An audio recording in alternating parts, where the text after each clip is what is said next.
রাজ্যে পরিবর্তনের পর শুরু হয়েছে আইনের শাসন, আর সেই মতোই এবারে গ্রেপ্তার হলো পানিহাটির প্রাক্তন তৃণমূল বিধায়কের পুত্র অর্থাৎ তীর্থঙ্কর ঘোষ। আর 2026 সালে পরাজিত তৃণমূলের প্রার্থী তীর্থঙ্কর ঘোষ, নির্মল ঘোষের ছেলে, পানিহাটি তৃণমূলের পরাজিত যে রয়েছেন অর্থাৎ বিধায়ক রয়েছেন বা প্রাক্তন রয়েছেন, তার তীর্থঙ্কর ঘোষকে আদালতে তোলার সময় উত্তেজিত জনতা তার উপরে ডিম ছুড়তে শুরু করে। আর প্রিজন ভ্যানে তোলার সময় রীতিমতো থানার পুলিশকে বেগ পেতে উঠতে হয়। আর রীতিমতো চাঞ্চল্য আদালত চত্বরে। এই মুহূর্তে গুরুত্বপূর্ণ খবরের দিকে নজর রাখছি। অভিযুক্তকে লক্ষ্য করে ছোড়া হলো ডিম। অর্থাৎ নতুন সরকার গঠন হয়ে যাওয়ার পরেই শুরু হয়েছে ডিম বৃষ্টি। দিকে দিকে তৃণমূল নেতা হোক বা কোনো বিধায়কের পুত্র, সেক্ষেত্রে দাঁড়িয়ে একটি পন্থা অবলম্বন করছেন উত্তেজিত জনতা, তা হচ্ছে ডিম বৃষ্টি।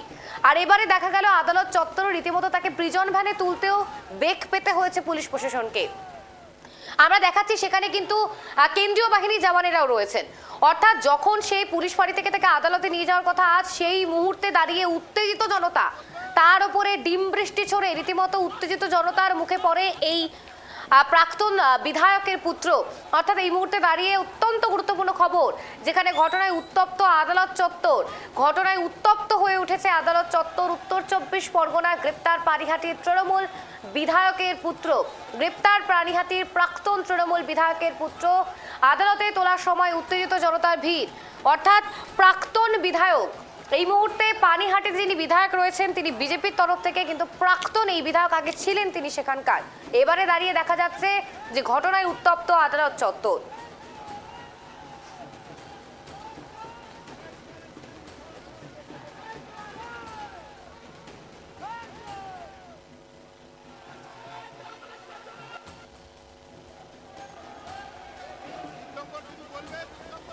এবারে সরাসরি আরো বিস্তারিত আপনাদেরকে আপডেট দেবো। আমাদের সঙ্গে সরাসরি রয়েছে আমাদের প্রতিনিধি তন্ময়। তন্ময়, ঠিক কি জানা যাচ্ছে? যেভাবে আমরা দেখছি দিকে দিকে ডিম বৃষ্টি হচ্ছে এবং রীতিমতো পানিহাটির প্রাক্তন তৃণমূলের বিধায়কের ছেলেকে গ্রেপ্তার করা হয়েছে, মূলত কি কি অভিযোগ রয়েছে, কেনই বা ডিম বৃষ্টি? দেখো, একেবারে পানিহাটির প্রাক্তন বিধায়ক নির্মল ঘোষের পুত্র, একেবারে কাউন্সিলর তীর্থঙ্কর ঘোষ, তিনি কিন্তু এর আগেবারও কিন্তু 2026 বিধানসভা নির্বাচনে প্রার্থী হয়েছিলেন, কিন্তু তিনি পরাজিত হন এবং তারপর থেকে কিন্তু তিনি একেবারেই নিখোঁজ ছিল পুলিশের খাতায়। এবং তাকে কিন্তু একেবারে তার বিরুদ্ধে একাধিক অভিযোগ রয়েছে, এবং পোস্টাল ভায়োলেন্স, অর্থাৎ একেবারে যে ভোট পরবর্তী যে হিংসা 2021-এ, সেই ভোট পরবর্তী হিংসা ছাড়াও কিন্তু জমি দখল থেকে শুরু করে একেবারে সম্পত্তি হাতিয়ে নেওয়া বেশ কিছু অভিযোগ রয়েছে তার বিরুদ্ধে। এবং সেই অভিযোগের ভিত্তিতে কিন্তু খড়দা থানার পুলিশ গতকাল গভীর রাতে কিন্তু দক্ষিণেশ্বর থেকে তীর্থঙ্কর ঘোষকে কিন্তু গ্রেপ্তার করে। এবং তারপরে কিন্তু তাকে যখন আজকে আদালতে তোলা হচ্ছিল, ঠিক আদালতে তোলার সময় কিন্তু একেবারে বিক্ষিপ্ত উত্তেজিত জনতা, তারা কিন্তু একেবারে ডিম বৃষ্টি করতে শুরু করে।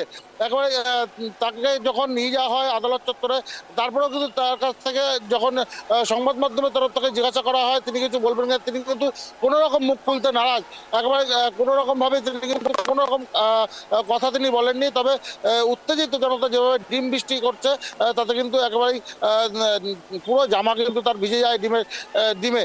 এবং পুলিশের তরফ থেকে যেটা জানাচ্ছে, পুলিশ কিন্তু তাকে 10 দিনের পুলিশ হেফাজত চেয়ে কিন্তু ব্যারাকপুর মহকুমা আদালতে পাঠিয়েছে। এখন বিচারক তাকে কয়দিনের পুলিশ হেফাজত দেয়, সেদিকেও কিন্তু আমাদের নজর থাকবে। তন্ময়, যারা ডিম বৃষ্টি মানে যারা ডিম ছুড়লো, তারা কি আদতে কোনো রাজনৈতিক দলের আঙ্গিকে ছিলেন নাকি সাধারণ মানুষ, কি জানা গিয়েছে? দেখো, একেবারে সাধারণ মানুষ, এটা কিন্তু একদম সাধারণ মানুষের ক্ষোভ বলা চলে। কারণ সাধারণ মানুষের উপরে এতদিন কাউন্সিলর থেকে নিজে বা বাবা একেবারেই যেহেতু বিধায়ক ছিলেন, প্রাক্তন বিধায়ক, সেই দিক থেকে তিনি কিন্তু বল প্রয়োগ করতো। এবং এর আগেও কিন্তু আরো একটি অভিযোগ ছিল তার বিরুদ্ধে, একজন গাড়ি চালক, তার কাছ থেকে কিন্তু একটি লটারি কিন্তু ছিনিয়ে নেওয়া হয়। একটি কোটি টাকার লটারি জিতেছিল সেই গাড়ি চালক, সেই লটারি ছিনিয়ে নেওয়ারও কিন্তু অভিযোগ উঠেছে। অতএব সেই বিক্ষিপ্ত জনতা, একেবারে জনতা কিন্তু একেবারেই কিন্তু তার উপরে যে ডিম বৃষ্টি করেছে, তা কিন্তু একেবারেই জনতার যে পূর্ব আক্রোশ বর্ষতে কিন্তু এই ডিম বৃষ্টি, এমনটাই কিন্তু বলা চলে। তন্ময়, আমরা দেখেছি ডিম বৃষ্টি নিয়ে কিন্তু বারবার আদালতের তরফ থেকে নির্দেশনা জারি করা হয়েছে, কারণ পশ্চিম বাংলার বুকে এই ডিম বৃষ্টি যাতে বন্ধ হয়। সেক্ষেত্রে দাঁড়িয়ে এক প্রকার কি প্রশাসনকে বুড়ো আঙ্গুল দেখানো হলো, তাও আবার আদালত চত্বরে? তন্ময়। দেখো একেবারে পুলিশের তরফ থেকে কিন্তু বারবার কিন্তু অনুরোধ করা হয়েছে জনতাদের উদ্দেশ্যে যে এই ডিম বৃষ্টি যেন কেউ না করে, এরকমই কিন্তু অনুরোধ করা হচ্ছে। তবে কেউ ডিম মারলে তার বিরুদ্ধে অভিযোগ দায়ের করা হবে এমনটাও কিন্তু জানানো হচ্ছে। তারপরেও কিন্তু এই ডিম বৃষ্টি থামছে না, কারণ যারা যেসব জনতা যারা অত্যাচারিত হয়েছে দিনের পর দিন, তারা কিন্তু এই অত্যাচারের ফলে কিন্তু এই ডিম বৃষ্টি, কারণ যারা অত্যাচারিত হওয়ার পরে তারা কিন্তু কিছুটা হলেও শান্তির খোঁজ পায় এই ডিম বৃষ্টি করে, এমনটা কিন্তু যারা ডিম ছোড়ে তারা কিন্তু এমনটাই কিন্তু তুলে ধরছে যে যারা ডিম ছুড়েছে, ডিম ছোড়ার পরে যে অত্যন্ত একটু শান্তি পেলেও তারা পায়, কারণ এই দীর্ঘদিন যেভাবে তাদের অত্যাচার সহ্য করতে হচ্ছে সেই অত্যাচারের কিছুটা হলেও প্রতিফলন এটা বলা চলে। তন্ময়, যেমনটা জানা যাচ্ছে যে প্রাক্তন তৃণমূলের বিধায়কের পুত্র নামে অভিহিত এই ব্যক্তি, কিন্তু সেক্ষেত্রে দাঁড়িয়ে পূর্বতন সরকারের আমলে অর্থাৎ তৃণমূল কংগ্রেসের আমলে আমরা দেখেছি দুর্নীতিবাজদের অবাধে ঘুরে বেরোতে, এবং তার পাশাপাশি অসংখ্য বিষয় উঠে এসেছে। এবারে তো পশ্চিমবঙ্গে জারি হয়েছে জিরো টলারেন্স থেকে শুরু করে দুর্নীতি দমনের বিরুদ্ধে একেবারে স্বচ্ছ তদন্ত করা হবে। এক্ষেত্রে দাঁড়িয়ে এই ব্যক্তির বিরুদ্ধে কি সেই তদন্ত গতি আরো এগিয়ে যাবে, নাকি কোনো রাজনৈতিক ছোঁয়া দেখিয়ে আবারও সেটা স্তব্ধ হয়ে যাবে? কিছু কি জানা গিয়েছে ব্যাপারে তন্ময়? একেবারে দেখো পুলিশের তরফ থেকে যেটা জানানো হয়েছে যে একেবারেই কাজ করবে, কিন্তু একেবারে যেমন রাজ্য সরকার বলেছিল পুলিশ জিরো টলারেন্সে কাজ করবে, পুলিশের তরফ থেকে কিন্তু বলা হচ্ছে যে কোনো অপরাধীকে রেয়াত করা হবে না, যার যে যেমন অপরাধ করবে তার জন্য সেমন কিন্তু সাজাও দেওয়া হবে। অতএব নির্মল ঘোষের ছেলে তীর্থঙ্কর ঘোষ তিনি যে অপরাধের সঙ্গে যুক্ত, তার বিরুদ্ধে যে সাজা বা ধারা রয়েছে বা এই মুহূর্তে বিএনএস যোগ হয়েছে, সেই বিএনএস অনুযায়ী যে যে ধারা দেওয়া হয়েছে সেই ধারা কিন্তু তার বিরুদ্ধে প্রযোজ্য। তবে এখনো পর্যন্ত কি ধারা দিয়েছে সেটা কিন্তু পুলিশের তরফ থেকে এখনো পর্যন্ত জানানো হয়নি।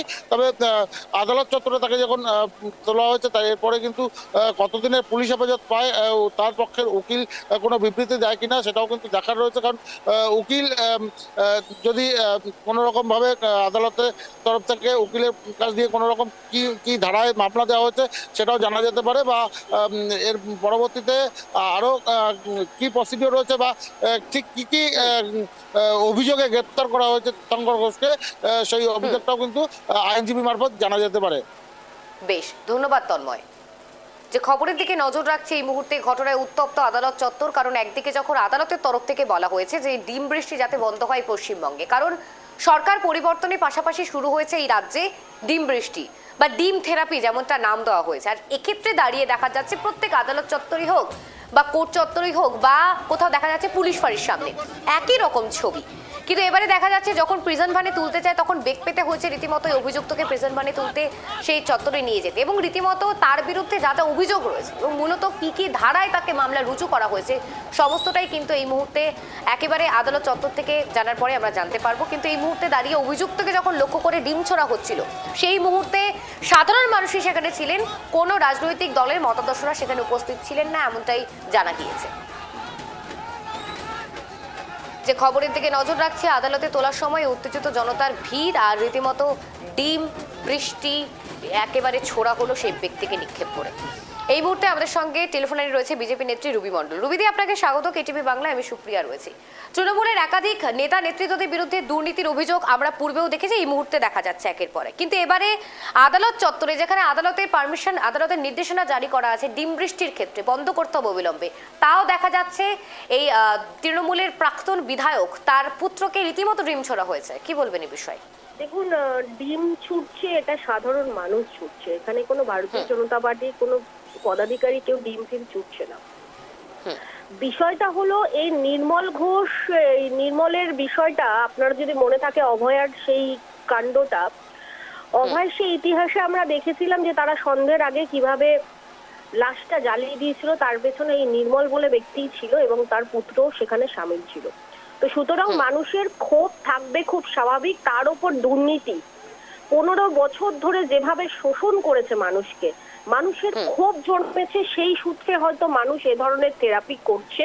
কিন্তু আমরা এই ডিম থেরাপিকে সমর্থন করি না। আমাদের রাজ্য সভাপতিও এই বিষয়ে অনেক সময় আমাদের মঞ্চ থেকে, বিভিন্ন মঞ্চ থেকেও সচেতন করেছে, আপনারা দেখেছেন। আমরা ডিম থেরাপিতে বিশ্বাসী নই, কিন্তু মানুষ খুব বিরক্তি প্রকাশ করছে। কিভাবে বিরক্তি প্রকাশ করবে, কিভাবে ক্ষোভ প্রকাশ করবে তারা হয়তো বুঝে উঠতে পারছে না, তাই হয়তো এ ধরনের থেরাপি চলছে। বেশ, ধন্যবাদ রুবিদি। যে খবরের দিকে নজর রাখছি, এই মুহূর্তে আদালতে তোলার সময় উত্তেজিত জনতার ভিড় আর রীতিমতো ডিম বৃষ্টি ছোড়া হয়েছে।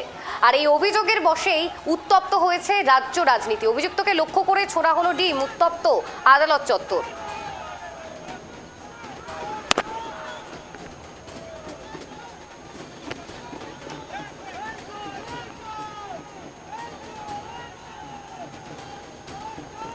যে খবরের দিকে নজর রাখছি আমরা, এই মুহূর্তে উত্তপ্ত পরিস্থিতি, অভিযুক্তকে লক্ষ্য করে ছোড়া হয়েছে ডিম। আর রীতিমতো এই ডিম ছোড়া নিয়ে বারবার অভিযুক্ত বা একাধিক বিষয় উঠে আসছে, কারণ এই ডিম নিক্ষেপ থেকে শুরু করে এই সমস্ত বিষয় নিয়ে যেভাবে আদালতের তরফ থেকেও কিন্তু একাধিক নির্দেশনা জারি করা হয়েছে।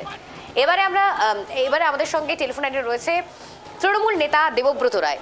দেবব্রতবাবু, আপনাকে স্বাগত কেটিভি বাংলায়। আমি সুপ্রিয়া রয়েছি। যে খবরের দিকে নজর রাখছি, এবারে পানিহাটির তৃণমূলের প্রাক্তন বিধায়কের পুত্রকে গ্রেপ্তার করা হয়েছে, তার ওপর ছোড়া হয়েছে ডিম, কি বলবেন? দেখুন, ভারতীয় ন্যায় সংহিতায় কেউ যদি অপরাধী হয় তার বিচার হবে, তার শাস্তি হবে।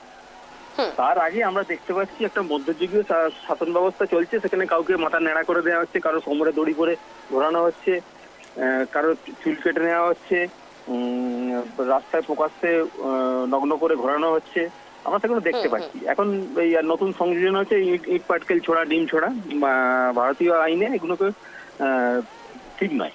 আর তার যদি দোষী সাব্যস্ত হয়, নিশ্চয়ই তার বিচার হোক, চার্জশিট হোক, সবকিছু আছে। কিন্তু যেগুলো চলছে এটা মধ্যযুগীয় পন্থা, এগুলো থেকে বিরোধী থাকাই ভালো। বেশ, ধন্যবাদ দেবব্রতবাবু। যে খবরের দিকে নজর রাখছি, এবারে পানিহাটি, অর্থাৎ এই মুহূর্তে পানিহাটির বিধায়ক রয়েছেন রত্না দেবনাথ। তিনি অভয়ের মা এবং তার পাশাপাশি মেয়ের বিচার দেওয়ার তাগিদেই কিন্তু একাধিক সুর উঠেছিল। আর সেখানকারই পানিহাটির প্রাক্তন তৃণমূলের বিধায়ক। পানিহাটি আমরা দেখেছিলাম এবারের ভোটের যে রহমা, সেখানে কিন্তু বারবার উঠে এসেছিল পানিহাটি সেই প্রার্থী বাছাই নিয়ে এবং তার পাশাপাশি সেখানকার বিধায়কের ভূমিকা নিয়ে। আর এবারে দাঁড়িয়ে সেখানকার বিধায়ক রত্না দেবনাথ, আর এবারে প্রাক্তন যে বিধায়ক ছিলেন তৃণমূলের, তার পুত্রকে আরজিকরের কাণ্ডের সময় যেভাবে তথ্য প্রমাণ লোপাট করা হয়েছিল, তার তো ক্ষোভ ছিল সাধারণ মানুষের মধ্যে। তার পাশাপাশি দুর্নীতির অভিযোগ রয়েছে এই প্রাক্তন বিধায়কের পুত্রের বিরুদ্ধে, তীর্থঙ্করের বিরুদ্ধে কিন্তু রয়েছে দুর্নীতির অভিযোগ।